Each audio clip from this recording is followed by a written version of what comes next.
There's something intangibly electric about a good game of Melee. I think every player probably has a favorite set that they use to coerce friends and family into begrudgingly getting excited about video games. And mine is Mango vs. Leffen at Genesis 4.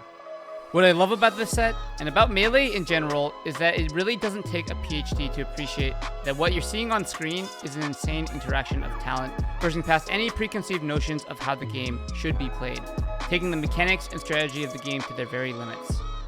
I won't spoil the ending, but in case you haven't seen this set for whatever reason, please do take some time out of your day to check it out. It's well worth the watch.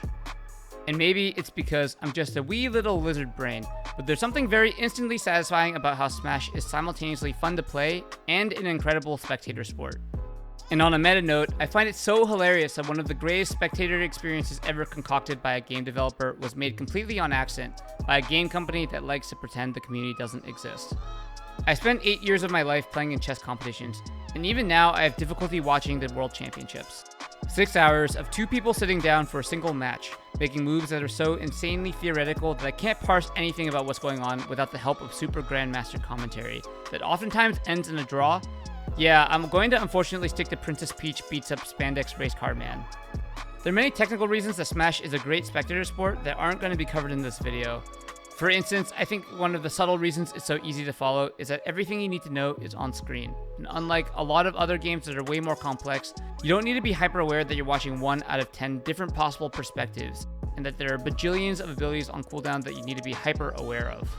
It's so easy to put on a game of Smash for someone who knows very little about the game, because there's 2 objects to track, and the only rule you need to know is that when someone goes flying, they got messed up. And if you're really having trouble following what's going on, just watch the faces. Seriously, they're incredible.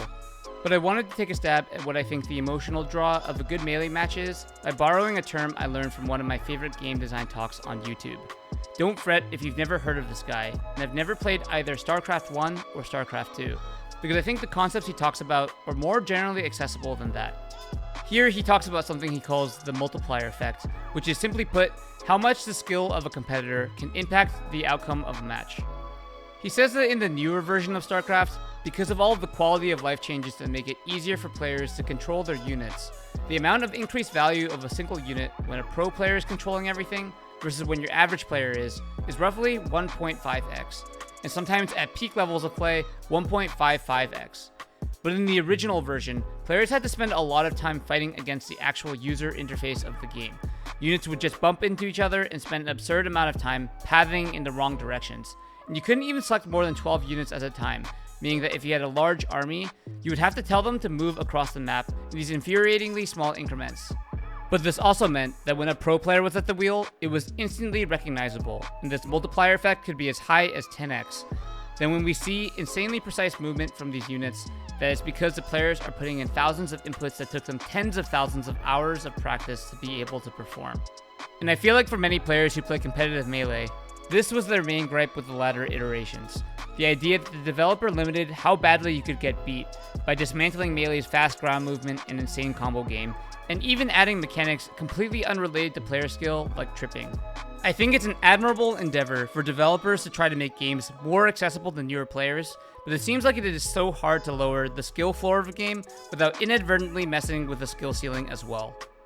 And I think Melee's rabid fanbase appreciates the insane amount of depth that can go into a single game, to the point that players will spend their days complaining about every matchup they think their character loses, and then the next day plug their controller back in and queue into unranked. When we take this same model of the multiplier effect and apply it to a game of Smash, it is extraordinary how many billions of ways a single game can play out, depending on the skill of the competitors involved. If we think about something as simple as the value of a Fox stock, in the hands of a player playing out of their mind, we can see some mind-boggling series of inputs that make us question if our opponent's character is good enough to go toe-to-toe with Mr. McCloud. But on other days, when even some of the best players in the world are feeling a little nervous and antsy, a Fox stock can be as low value as a missed ledge dash into self-destruct, simply because the player in question missed one of many precise analog inputs.